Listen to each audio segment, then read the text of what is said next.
আসসালামু আলাইকুম। নতুনদের জন্য আজকের রেসিপি পুঁইশাক ভাজি। পুঁইশাকের গন্ধ যারা পছন্দ করতে পারেন না তারা আমার টিপস ফলো করবেন। এতে রান্নার পর পুঁইশাকে কোনো গন্ধ থাকবে না। অনেক সহজ একটা রেসিপি, খেতেও অনেক অনেক মজার হবে। চলুন টিপস সহ পুঁইশাক ভাজির রেসিপিটি দেখিয়ে দিই। প্রথমে আমি পুঁইশাক কাটা দেখাবো। ভাজি করার জন্য পাতাগুলো আলাদা করে নিতে হবে। এরপর আগার নরম ডোগাটাও নিয়ে নেব। নরম ডগা দ্রুত সেদ্ধ হয়ে যায়, তাই এটা নেবেন। দেখুন আমি পাতা ও নরম ডগা নিয়ে নিয়েছি। এভাবে একাটি শাকের পাতা ও ডগা নিয়ে নেবেন। এবার এগুলো ভালোভাবে ধুয়ে নেব। ডুবো পানিতে ধুয়ে নিলে শাক সবচেয়ে বেশি পরিষ্কার হয়।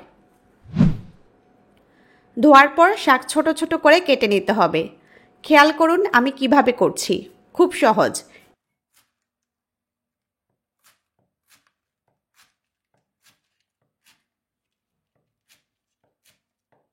এভাবে আমি একাটি শাক কেটে নিব। এবার একটা প্যানে শাকগুলো নিয়ে নিচ্ছি। এখন শাক অনেক বেশি দেখাচ্ছে, ভাজি করার পর দেখবেন একদম কমে যাবে। শাক দিয়ে সাথে 1 চা চামচ লবণ দিয়ে দিচ্ছি। লবণ দিয়ে চুলা মিডিয়াম আঁচে জ্বালিয়ে দিব। নেড়ে লবণ মিশিয়ে দিচ্ছি। অনেকে পুঁইশাকের গন্ধ পছন্দ করেন না। আমার প্রসেস ফলো করে ভাজি করার পর পুঁইশাকে কোনো গন্ধ থাকবে না, স্বাদ অনেক অনেক ভালো হবে। মিশিয়ে দিয়ে এভাবে রেখে দিলে দেখবেন শাক থেকে অনেক পানি বের হবে। ঢাকনা দেওয়া যাবে না। মিডিয়াম আঁচে 6-7 মিনিট রান্না করলে দেখবেন শাক থেকে অনেক পানি বের হয়েছে আর শাক অনেক কমে গেছে। এখন চুলা একদম হাই করে দিব, যাতে পানি দ্রুত টেনে যায়। আমি চুলা হাই করে পানি পুরোপুরি শুকিয়ে নিব। পানি টেনে গেলে এখন শাক উঠিয়ে অন্য একটা পাত্রে নিয়ে নিচ্ছি।